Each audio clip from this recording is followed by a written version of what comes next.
pamusoroi mubati wechigaro pasangano rino pamusoroi Reverend Dr. Machinga pamwechete namai, pamusoroi Reverend Chikuni pamwechete namai, regai nditizve pamusoroi mufundisi Chikwape pamwechete nababa, musharukwa wedu ari pano Reverend Gomo pamusoroi pamwechete namai, magosa edu chimwe wavhangeri pamwechete netimu yecommunications. Regai nditizve pamusoroi waparidzibi yangu watanga kumberi kwangu newachazoshumaira pandichapedza sangano dzvene raMwari. Ndinoda kukwazisai mese mukati memasikati ano pandapuwa uyu mukana wekuti ndishumaire pasangano rino.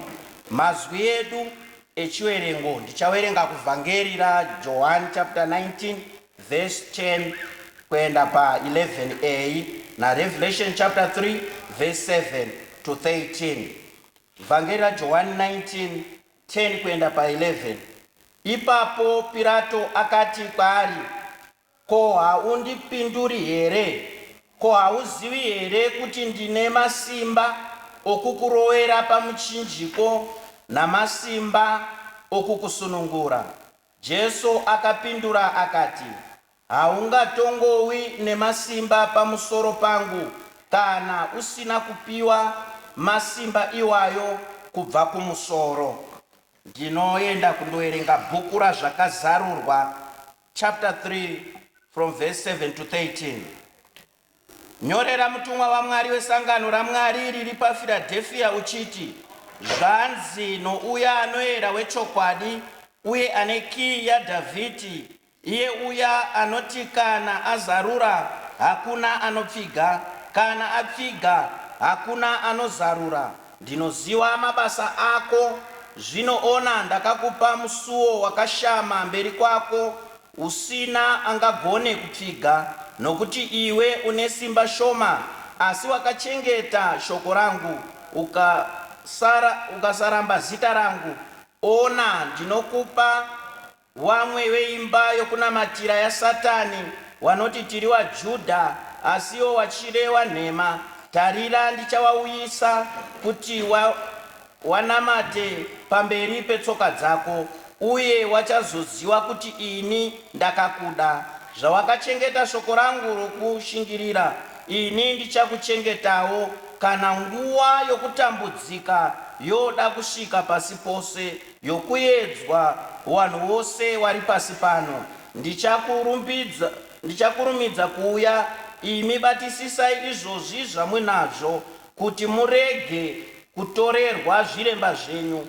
Munhu anokunda ndichamuita mbiru muimba yokunamatira Mwari wangu. Handichazobudimozve. Ndichanyora pamusoro pake zita raMwari wangu nezita reguta raMwari wangu, Jerusarema idzva rinoburuka richibva kudenga kuna Mwari wangu, nezita rangu idzva. Ane nzewe dzokunzwa ngaanzwe zvinoreva Mweya kusangano raMwari. Tinamatei. Tinokutendai Mwari mukati menguva ino, pasangano rino, mukati mezuva rino rechishanu, zuva ratiri kuona tenzi wedu wachienda pamuchinjikwa kufira isusu. Tinozvipa kunemi Mwari, tibatsirei pandakushumaira iri soko, muzita raJesu Kristu tenzi wedu. Amen. Sangano dzvene raMwari mukati menguva ino iyi, regai ndigoverane nemi pamusoro weshoko unoti, Jesus Christ has all authority. Jesu Kristu ndiwo wane simba rose. Ndo musoro weshoko wandoda kuti ndigoverane nemi mukati menguva ino. Ndiri kushumaira pasangano rino reEaster, munguva yatiri kuona tenzi wedu pandawerenga kuna Johani wari kutongwa wachizoendeswa kundoroverwa pamuchinjiko. Inguva yanga yakaoma kwazvo. Nguva iyi iri very unique mukati meEaster yedu ino yegore ra2020, yatiri kuona tiri munguva yelockdown. Vanhu vari kugara mudzimba nekuda kwechirwere cheCovid-19 chatekeshera mukati mepasi rino iri. Ndinoona kurwadziwa kana kuti ndinonzwa kurwadziwa kuri kuitikika musituation iyo iyi kuri kufanana nesituation yanga yakasangana naKristu pandawerenga pachapter 19. Wari kutongwa Jesu Kristu wari wega, shamwari dzavo dzavanodisa dzisisipo dzatiza, wandori wega, zvichida wanga wandori iwo namai wavo nemudzidzi uye aidikanwa pamwe chete nemadzimai mashoma, asi ari at a distance. Jesu Kristu wari kutongwa wari wega. Inguwa yanga yakaoma zvikuru, asi chandinokomborerwa hangu nacho, Kristu wanoramba wakamira panzvimbo. Nesuwo mukati menguva yakadai, hama dzangu, uyai tirambe takamira panzvimbo. Muvhangeri raJohani iri chapter 19 verse 10 yandawerenga ne11, Jesu Kristu tinonzwa wari kuchallenja mambo kana kuti Pilato kuti haana simba. Pawari kumuchallenja kudaro, wari kumuchallenja mushure mekunge Pilato ataura iye achiti, unoziva zita rako ndiwani, unobvepi? Wari kubvunza Kristu. Jesu ndo paanoramba akanyarara. Ndo patinozonzwa Pilato ari kuzvinge munhu ane simba achitaura zvikanzi, unoziva here kuti ndine simba rekuti ndikusunungure kana kuti kukuroera pamuchinjiko? Ndo patinozonzwa Jesu Kristu wachidaira wachiti simba hauna, kunze kwekunge waripuhwa richibva kumusoro. Simba hauna, rinotobva kumusoro. Bhuku raRevelations kana kuti razvakaratidzwa ndo ratinoona tsamba yandawerenga inonyorerwa paPhiladelphia. Jesu wari kuratidza kuti ndiwo wane simba rose. Mukati memharidzo ino, hama dzangu, pane zvinhu zviri zvandinoda kuti itibatsire, itisimbise. Chekutanga ndechekuti tizive kuti titende kuti mwanakomana waMwari akaroerwa pamuchinjiko uyu Jesu Kristu, kana kuti ari kundoroerwa pamuchinjiko Jesu Kristu, ndiye ane simba rose. Hakuna munhu ane simba kupfuura simba raJesu Kristu. Chechipiri, ndoda kuti tinzwisise kuti isusu sevanhu tine simba shoma ratanzwa Kristu ari kutaura patsamba yaenda paPhiladelphia, zvikanzi mune simba shoma. Saka naizvozvo toda kuti mukati meEaster inoyi, mukati meGood Friday inoyi, tikumbire simba kubva kuna Mwari pakati pematambudziko atiri kuonana nawo. Bhuku raRevelations tikatarisa, vanhu vanoritsanangura zvakasiyana siyana nemanyorerwa aro, asi regai ndisapedze nguva ipapo. Ndinongotora kuti church tradition yedu inodaira nekutenda kuti John mudzidzi waJesu ndiye akanyora bhuku rino iri. Eremias, one of the church historians, anopa uchapupu kuti iye akanzwa naBishop Polycarp, bishop wepaSmyrna, akanga ari mudzidzi waApostle John nyakunyora bhuku iri, warizve mudzidzi waJesu Kristu, achitaura kuti ndiye nyakunyora bhuku rino iri. Bhuku rino iri parinonyorwa, Johani anonzi anga ari isolated, kana kuti dai iri language iri kushanda mukati memazuva ano yatiri, anga ari palockdown, akavharirwa pachitsuwa chePatmos. Rinonyorwa nemutauro ungangonzi figurative language kana kuti coded language, zvichiitirwa kuavoidwa persecution. Rinoburitsa iro nyaya dziripo pakurwisana kuripo kuri kubuda pakati paJesu Kristu nemhandu dzake. Mune zvinhu zvinokwana zvina zvarinonyorerwa bhuku rino iri. Chekutanga ndechekupa assurance kuvatendi kuti Jesu ndiye mutungamiriri kana kuti ndiye ari in control. Chechipiri, rinongoonesa chete kuti mhandu dzichazoona mubayiro wakakura mukupedzesera. Chechitatu charinoburitsa ndechekuti mukupedzisira kwezvose zvaitika Jesu Kristu ndiye mukundi. Chekupedzesera rinotiburitsira Johani ari kunyora kuita inspire hope kuvatendi pakati pematambudziko avanga vari kusangana nawo epersecution muzuva ranhasi rino ire Good Friday. Ndoda kuti hama dzangu pandichange ndiri kushumaira kudai tizive kuti bhuku rino iri richiri kuramba richitaura kuupenyu hwedu. Chekutanga ndechekuti Jesus is in control, ndiwo ari kukontrora kunyangwe situation tiri mukati mepandemic yecoronavirus. Jesus is still in control.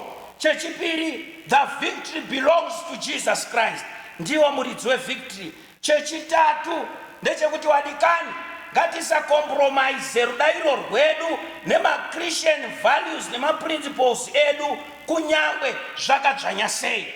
Chekupedzesera ndechekuti waitiwe zvakaipa, zuva rekutongwa richazosvika, zuva rekutongwa richasvika. Revelation chapter 3 17 kuenda pa13 taona iri tsamba iri kunyorwa kuenda paPhiladelphia. Sekutaura kwandaita, Jesu ari kuzvionesa wachizvitaridza pane zvinhu 4 zvandoda kuti nditaure mukati memharidzo ino zvatinoona kuti Jesu wane simba rose sei, wanozvipruvha sei kuti ndiye muridzi wesimba rose. Chekutanga ndechekuti Jesu wacho ambori ani. Who is Jesus? Chiwerengo chatitaurira kuti Jesu uyu ndiye the holy one, ndiye the true one. Jesu ndiye mutsvene, Jesu ndiye chokwadi. Tinomunzwa achitaura Jesu pana Johani chapter 14 verse 6 zvikanzi ndini chokwadi, ndini nzira, ndini upenyu. Jesu simba rawainaro harisiri temporal, rawo rinobva from the above. Jesu ndo muridzi wesimba rose. Jesu uyu ndiani? Jesu uyu ari kunzi patsamba yaari kuti ngainyorerwe pachechi yepaPhiladelphia zvikanzi ndine kii dzaDhavhidha. Jesu ndimabata kii. Mukanzwa munhu achinzi akabata kii, zvazvinotaura ndezvekuti ane authority. Zvazvinotaura ndezvekuti munhu iyeye ndiye ari pachigaro cheumambo, chigaro chaDhavhidhi chekutonga. Kana munhu akabata kii, ndiye ane simba rekuzarura nekuvhara pamukova. Kana munhu akabata kii, ndiye ane simba rekukontrora wanopinda newanobuda. Kana munhu akabata kii, ndiye ane ownership. Haleluya, ndiye ane ownership.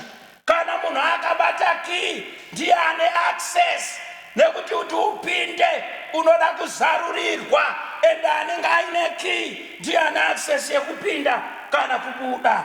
That's why Jesu akataura kuna Pilato zvikanzi hauna simba, usazvinyepera, hauna simba, simba rinotobva kumusoro. Hama dzangu, pasangano rino iri ane simba rekutisunungura ndi Jesu Kristu.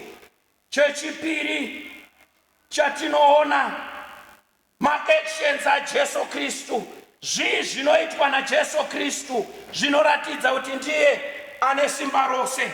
Chekutanga, Jesu anotaura mutsamba yepachechi yepaPhiladelphia zvikanzi kana azarura hakuna anovhara. Haleluya, paanozarura hapana anovhara, paanenge avhara hakuna anozarura. Kutaura kuti upenyu hwedu huri mumaoko aKristu, ndiye ari kukontrora upenyu hwedu. Jesu Kristu wane access mu every facet of life yatiri kurarama. Hapana zvinhu zveupenyu zvisingakwanisiki kuna Jesu Kristu. Chechitatu, ruzivo rwaKristu.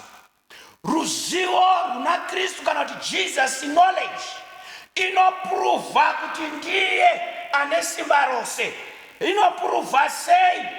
Tinonzwa Jesu achitaura kuti ndinoziva zvinhu zvose zvinoitika, ndinoziva mabasa ako aunobata. Inzwai hama dzangu, Jesu Kristu nekuda kwesimba rake anoziva kunyange zvatinoita mudima, anoziva kunyange zvichazoitika kumberi. Ndosaka muchinzwa mazuva adarikayo Jesu Kristu ari kutaura naPita zvikanzi, Pita, uchandiramba katatu. Ende chokwadi zvakazoitika, kuratidza kuti Jesu wanoziva zvinhu zvose. Inzwai hama dzangu, even tisiri kukwanisa kuungana tese mukati memakerekedu, kunyange tiri kumba ikoko, Jesu Kristu wanoziva zvinhu zvose. Jesu Kristu wanoziva, wanoona zviro zvese. Tiriko kudzimba ikoko, we can access the throne of grace yaKristu tichikomborerwa, nekuti chidzitiro chakabvarurwa. Saka naizvozvo mumwe namumwe anogona kuzvinamatira, nekuti kwanzi dhoo rakazarurwa. Munhu wese ane access yekuenda pana Mwari zvisina dambudziko, wherever you are. Rangarirai hama dzangu, patiri pasangano rino iri, Mwari uyu paari kuti, inzwa ndakuzarurira mukowa, ndakuzarurira mukowa. Kristu wanozarura madoors of our life. Kristu wanozarura madhoo emabasa munguva yanenge ari kushayikwa. Jesu Kristu kana warizarura ratozarurwa. Jesu Kristu wanozarura misiwo yevashumairi kuti washumaire. Jesu Kristu wanozarura mikana yevanhu kuti waimbe. Jesu Kristu wanozarura mikana yekuti vanhu vanamate. Ivo Kristu avo wanozarura mukana mukati memamarriages, vanhu vachipinda muwanano, zviro zvakaoma, zviro zviri kunetsa, vanhu vachipinda mukati medziwanano. Munguva ino yatiri kuona this pandemic iri kuita cause havoc all over the world, Mwari wakanga wazarura mukana, musiwo wehutano hwakanaka. Tinotochengetwa in the midst of this pandemic, tikafamba tikararama mune zvakanaka. Mwari wanozarura mikana yemabusiness munguva iyo environment ikatadze kuva favorable, but the more challenging the environment, it is an opportunity for some business to thrive, vanhu vachibudirira. Mwari kana wazarura, hakuna anogona kuti avhare mukana iwoyo. Jesu Kristu vanoenderera mberi mutsamba yepaPhiladelphia zvikanzi, inzwai church, mune simba shoma, you have little power, you have little strength, you have little strength. But chandinofara nacho, makachengeta soko rangu uye hamuna kugona kundiramba. Ndiri kuti vana vaMwari, munguva iyo zvinhu zviri kuoma, munguva iyo zvinhu zviri kunetsa, inzwai, chengetai soko raMwari. Don't compromise your faith. Don't move out of your faith.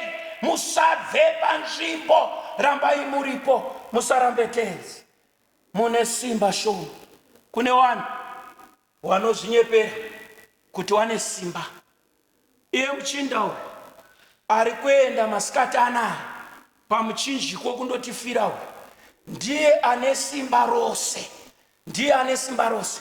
Kana Pilato akataurirwa kunzi simba hauna, kutaura kuti iye Kristu ndiye ane simba rose. Simba raKristu rinoenderera pamberi achizviratidza, zvikanzi ndichaita kuti mhandu dzako dziwe pasi petsoka dzako. Mhandu dzako dziende pasi petsoka dzako. Inzwai hama dzangu, hondo yedu is not a physical battle, but it's a spiritual battle, and we cannot fight the spiritual battle tiri tega. Tinotorwa tiine simba ratinopiwa naJesu Kristu, nekuti ndiye murwiri wedu, ndiye anotipa simba. Ndanichifunga ndikati kana zvanzi mhandu dzinoiswa pasi petsoka dzedu, wari kumboti iko Kristu kusangano ravo. Ndanga ndiri kufunga accelerator pedal nefoot brake. Ndikati kana uri kudrive kana kufambisa motokari, ndiwe mutyai une simba rekunyanya kuti tsikisei kuti iende kana mu120 kana mu150, ndiwezve une simba rekuidzora mu20.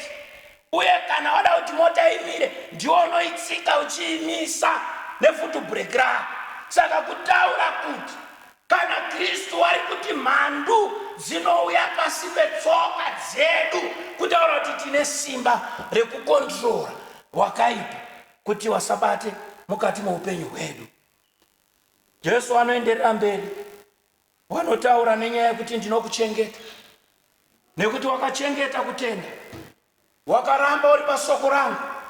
Inzwa, ndichakuchengeta pane dambudziko guru richada kuwira pasi pose kuvanhu vose. Inzwai hama dzangu, mukati medenda rauya munguva yeEaster yatiinayo ino, ratekeshera pasi rose, nyaya iripo patiri kuita rutivi rwedu rwekuchengeta utano. Kuna Jesu ane simba guru rekuchengeta vanhu. Nekuti kugeza maoko kwega hakuna kukwana, nekuti kuzvaisoreta kwega hakuna kukwana. Munoziva here kuti Kristu wakasapindira mukati medambudziko iri, hakuna kwatinoenda. Ungaedze zvose, ndopa unozoona pepe kuti iwe unenge uchizviita keep self distance. Ndopa unongoona mumwe munhu from Norway achiuya achibva akubata ruoko. Woshaya kuti zvino zvaita sei? Saka kutaura kuti Kristu ndiye ane simba rose, ari kuti ndinokuchengeta pakati pedambudziko richawira pasi rose. Hatirwi tiri tega, tinorwa nesimba raMwari. Wadzidzi waJesu Kristu munguva yanga ari kutongwa, wanga wasondozvivharira kare, wari kutya vaJudha wachitya.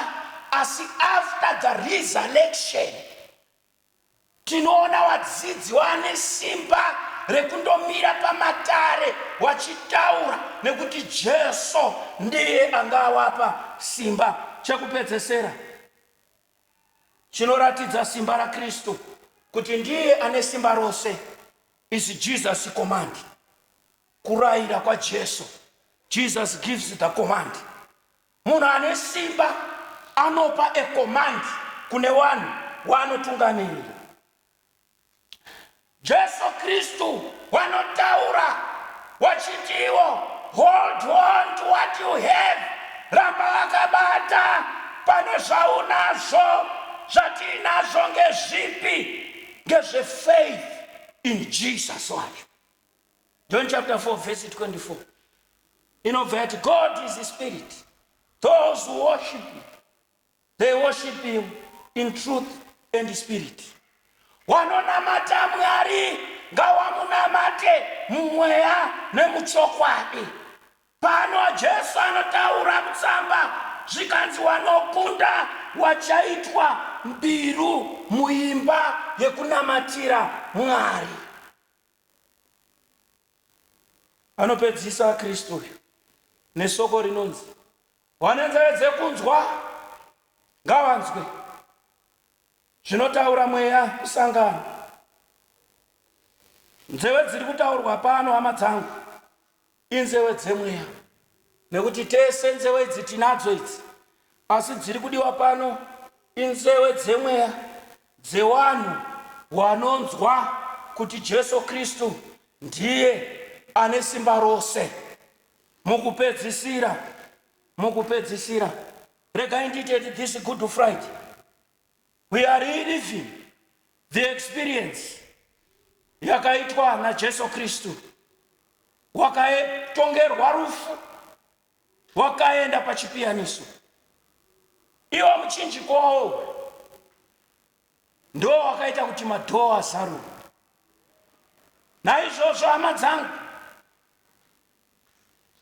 let's not give up. Ngatisarasikirwe netariro muna Kristu, nekuti Kristu anozarura madhoo, asina kana ani zvake angaavhari. Ngatirambe takatendeka mukati menyika isisina kutendeka. Ndiri kukukokai hama dzangu, ndiri kukukokai kuti kunawo wanoti mimi Jesu Kristu ndimi mune simba, isusu hatina simba. Tipeiwo simba, nekuti ratinaro ishoma. Ndiri kumukokai pamunamato wekukumbira simba rinobva pachigaro chaMwari, simba rinobva kumusoro. Ndo ratoda kuti tikumbire, ndo simba ratoda kuti tikumbire mukati me all these sufferings, all these trying times. Uyai tikumbire simba, uyai tinamate, kuitira kuti Mwari pauri kudeclare Jesu Kristu pamuchinjikwa kuti zvapera, tipuhwe a breakthrough mukati medenda ratinaro, mukati memachallenges atinawo mudzimba dzedu, muupenyu hwedu, munyika yedu, mukati memachechi edu, mukati memabasa edu. Tipuhwe a breakthrough. The doors did were opened because Jesus Christ has gone per cross because of us. Jesu Kristu ndiye ane simba rose. Hakuna munhu pasi pano ane simba, asi Jesu Kristu, iye uyu ari kuenda pamuchinjiko, ndiye ane simba rose. Muzita raBaba, reMwanakomana neremweya unoyera. Amen. Mwari wakukomborerei mese.